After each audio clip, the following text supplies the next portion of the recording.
ସକାଳୁ ଉଠି ନିଜର ନିତ୍ୟକର୍ମ ସରିଗଲା ପରେ ଛୁଆମାନଙ୍କୁ ଖାଇବା ପିଇବାକୁ ଦେଇକି ରେଡ଼ି କରିସାରିବା ପରେ ଲାଗି ପଡ଼ିଥିଲୁ ଆମେ କାମରେ। ରାତିରେ କାଲି ବାସନକୁସନ ସବୁ ମାଜିକି ରଖିଥିଲି।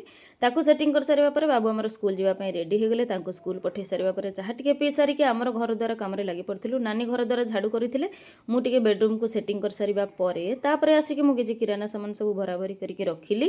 ତ ରାତିରୁ ଆଜ୍ଞା ବତୁରେଇକି ରଖିଥିଲି ବିରି ଚାଉଳ, ଯେଉଁଟାକି ଉଷୁନା ଚାଉଳ ଆଉ ବିରି। ତ ଏଟାକୁ ମୁଁ ଇଟିଲି ପାଇଁ ବନେଇବି, ତ ସେଥିଲାଗି ବ୍ୟାଟରକୁ ବାଟିକି ରଖି ସାରିବା ପରେ ଗାଧେଇ ପାଧେଇ ଠାକୁର ପୂଜା କରିବା ପାଇଁ ରେଡ଼ି ହୋଇଗଲି। ତାପରେ ଆସିକି ପ୍ରଥମେ ଭାତ ଆଉ ଡାଲିକୁ ବସାଇ ସାରିବା ପରେ ଟିଫିନ୍ ଖାଇଦେଲି। ତ ଖାଇସାରିବା ଭିତରେ ପଳେଇ ଆସିଥିଲେ ମୋର ଝିଆରୀ ଗୁଞ୍ଜନ। ତ ଆସିଥିଲେ ମାନେ ଆମ ଗଛରୁ ଭଣ୍ଡା ନେବା ପାଇଁ। ତ ସିଏ ନେଇକି ଗଲା ପରେ ତାପରେ ଆମେ ପୁଣି ରୋଷେଇ କରିବାରେ ଲାଗି ପଡ଼ିଥିଲୁ। ତ ଜଣେ ୟୁଟ୍ୟୁବରେ ମୋର ସବସ୍କ୍ରାଇବର ଭଉଣୀ ଜଣେ କମେଣ୍ଟ କରିଥିଲେ ମୋତେ କି ଭେଣ୍ଡି ଆମ୍ବୁଲର ରେସିପି ଦେବା ପାଇଁ। ତ ଚାଲନ୍ତୁ ବନେଇବା ଆଜି। ପ୍ରଥମେ ଭେଣ୍ଡିକୁ କିଛି ସୋରିଷ ତେଲରେ ଭାଜି ସାରିବା ପରେ ତାକୁ କାଢ଼ି ନେଇଥିଲି।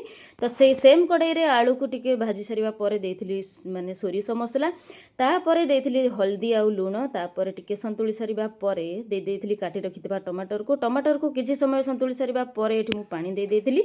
ତ ଫୁଟିବା ପାଇଁ ଛାଡ଼ି ଦେଇଥିଲି। ଯେତେବେଳେ ତରକାରୀ ଫୁଟିଲା ତାପରେ ଆମେ ଭେଣ୍ଡିକି ଯେଉଁଟା ଭାଜିକି ରଖିଥିଲେ ସେଟାକୁ ଆଡ଼୍ କରିଥିଲି। ଆମ୍ବୁଲ ଆଣିବା ପାଇଁ ଗଲା ଭିତରେ ଛୁଆମାନେ କହିଲେ ମୋତେ ଆମ୍ବୁଲ ଦିଅ ଆମେ ଖାଇବୁ। ତ ଦୁଇ ଜଣ ଏଠି ଆମ୍ବୁଲ ଚାଟିବାକୁ ଲାଗିଲେ। ତାପରେ ଆଣିକି ତରକାରୀରେ ଆମ୍ବୁଲ ଗୋଟେ ଦେଇଥିଲି। ତ ଖଟା ଆପଣଙ୍କ ହିସାବରେ ପକାଇବେ। ତ ତାପରେ ଫୁଟଣ କରିବା, ଯେଉଁଟାକି ଦେବା ସୋରିଷ ତେଲ, ଶୁଖିଲା ଲଙ୍କା, ପଞ୍ଚଫୁଟଣ ଆଉ ରସୁଣକୁ ଛେଚିକି ତାପରେ ପଝି ସାରିଲା ପରେ ଏଠି ଆମର ରେଡ଼ି ହୋଇଗଲା ଭେଣ୍ଡି ଆମ୍ବୁଲର ତରକାରୀ। ତାପରେ ନାନୀ ଏଠି ମସଲା ଦିଆ ଆଳୁ ଭଜା ଭାଜୁଥିଲେ।